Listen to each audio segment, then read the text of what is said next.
That's why we collect food for the hungry, support arts programs, and get behind drives to share the warmth. Real solutions to real problems. 7 News. Real life, real news.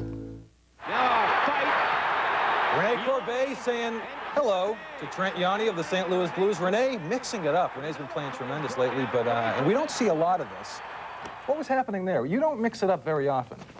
But sometimes you have to play a rough style, and it happens, you know, during the game it's so intense, so just have cross-check and, I don't know, drop the gloves, and that wasn't a big fight, kind of. So we shouldn't think that you're going to be the new enforcer now, is no. Is that what you're saying? Not really, but, you know, sometimes you have to do it, and I don't mind rough stuff. You've really, you've been playing tremendously since you came back from the injury. We're going to look at that in just a bit, but first, I mean, obviously with all of the injuries on your team, there are not many teams, there's probably not another team that could lose the marquee guys and keep playing. This is the injury against Detroit. Do you remember that hit? Oh yeah, I remember. It's was kind of a clean hit, and I kind of lay up. I went kind of soft a little bit, but things happen, you know, during the season. I got first year, you know, I got to learn a little bit, and it was a clean hit. And, that was Aaron Ward of the Red Wings that hit you. Did you blame him for that? I mean, the whistle blew and it was a really quick play. Not really. Like I said, it was a clean hit, and it's my fault, but I know one thing, and he kind of lift me and threw me down, and after that, I had no clue what happened. Now, you were knocked out, but then you were conscious coming off the ice. And I remember talking to you about this about a week ago. We were talking about your helmet. Now, since then, because of the concussion that you suffered, you've added padding to your helmet. Yeah, I had a little bit more, be more careful, you know. My old padding was really old, so I got to change. But I don't think it's because of padding, because like Alexis got a concussion too, and you have a small bigger padding, and he's got cut too. So yeah, I don't think the padding. I felt pretty hard on the ice, so it wouldn't have mattered. No. That's becoming a concern for a lot of people, Rene. You mentioned Alexei Gusarov had the concussion later in that same game. It's becoming a concern in the NHL. What should they do about equipment? And our players, because of the Pat LaFontaine situation where his career is on hold because of numerous concussions, are you concerned about that at all? Because it seems like once you have one, you're prone to have more. Well, you got to be careful for sure, but it's the most important in your body, you know, the head. So you got to be very careful, and I guess the helmet is very important. But you don't worry about it. When you're going, obviously, since you've come back, you don't look like you're tentative at all. No, maybe a little bit. The first game in Los Angeles takes me like once or two periods a little bit beginning, and I feel pretty good after. Well, you look great. Now, and we were talking about this. There aren't many teams that could lose guys like Sakic or Forsberg or Kamensky. I mean, you've lost the marquee guys, and you're still winning. And if you're not winning, you're tying. You haven't lost in your last 10, and that's a remarkable feat.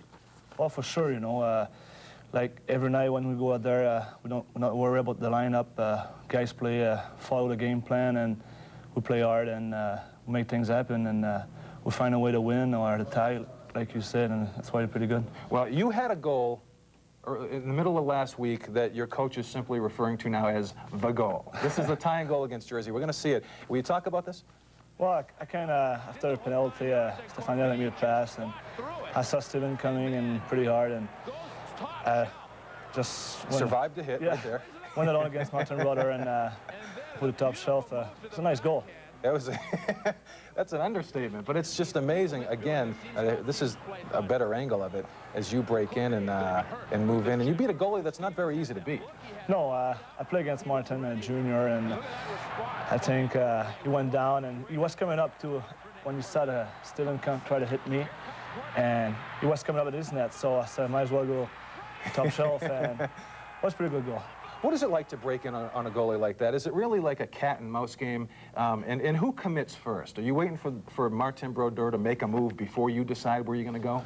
Well, actually, you got to decide, like, at the blue line, you have a pretty good idea what you're going to do. And if the goalie moves too fast, you just maybe trying to find a spot to shoot it or make a move on it. Yeah. Well, you're playing great, as I said. Now you have 8 goals. Last night in Toronto, it looked like you were on the ice the entire third period. You were on the ice when Adams scored the game winner with 1.5 minutes left. And you guys were supposed to be tired by that point after this road trip, but you didn't look it. Well, you know, we're playing a come like I say, follow game plan. We'll do short shift, simple things. So the guys were rested for the third, and we just jump on them in the third, and we have great chance to score, and we did that at the end of the third period. So you come back again, you're still unbeaten in your last 10. One more question. You have set goals for yourself. You keep adapting themselves, and I'm talking specifically about the goal scoring for the year. You're pretty much where you want to be. Oh, for sure.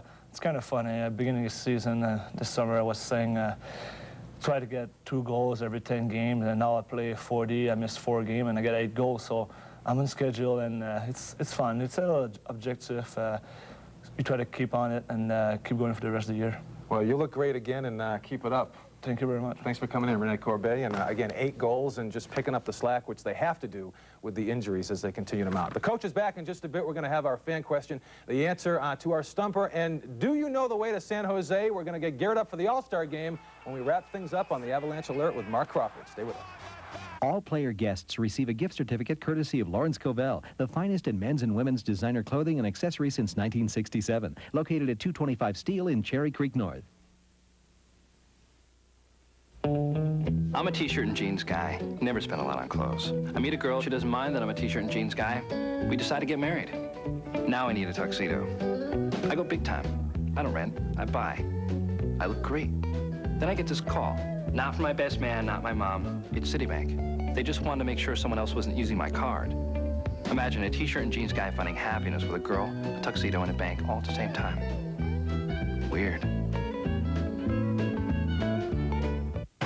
With an enhanced 190 horsepower Vortec V6 engine and available push-button 4-wheel drive, Jimmy can handle virtually anything you might encounter on the road.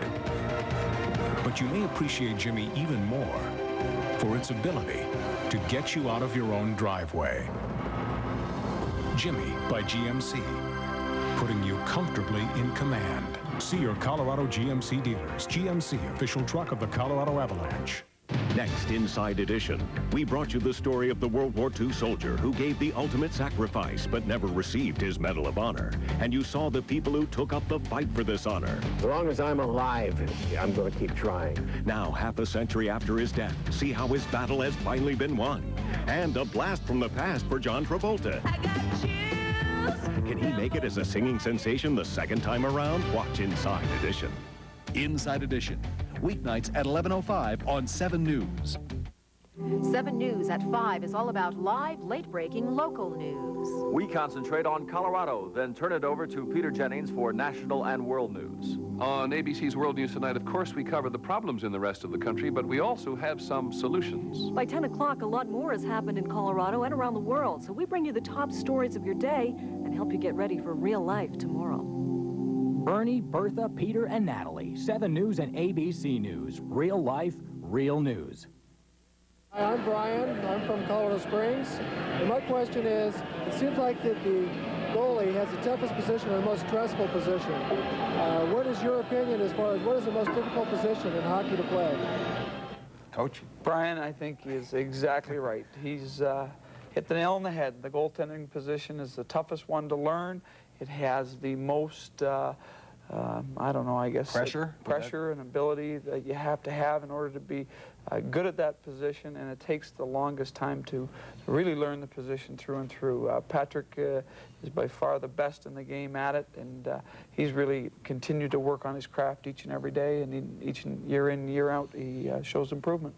All right, time for Slap Shots. A quick look ahead at this week's opponents and games for the Avs. You know, with the All-Star game, you finally get a much-needed break. You've got only one game this week, and it's here Wednesday against Tampa. It is a great break for us. One game in the next 8 days. We'll be able to get a couple of good practices in, then the big 4-day break for most of the players, and it's rest well-deserved. Then the All-Star game, which will be next Saturday in San Jose. 4 guys were supposed to go. It looks, well, obviously Sakic's not going to go, and Forsberg's not going to go. Will they replace him? They'll replace him. Because of the rules for the All-Star game, there's a lot of great players that didn't make it. People like Timo Solani, Tkachuk didn't make it, so they'll probably be the players added to replace Forsberg and Sakic. But maybe Foote or Yui? Maybe one of our defensemen will get chosen to replace one of the defensemen that's injured. Okay, the answer to this week's Stumper question, which Avs player has met the most presidents? The answer is Scott Young. Now, he's met 3 at the White House, President Reagan, President Bush, and President Clinton. Scott, by the way, is from Clinton, Massachusetts. We got to go. He met one more, you said. He met President Carter at a town meeting in Clinton, Massachusetts. Hey, have a good week. We'll see you next week. Okay, Tony. See you next week.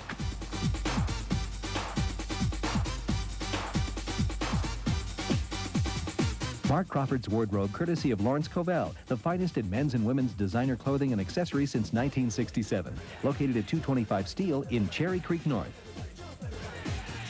Avalanche Alert with Marc Crawford is sponsored by your Colorado GMC dealers. GMC, official truck of the Colorado Avalanche, and Citibank Card. Got your Citibank card?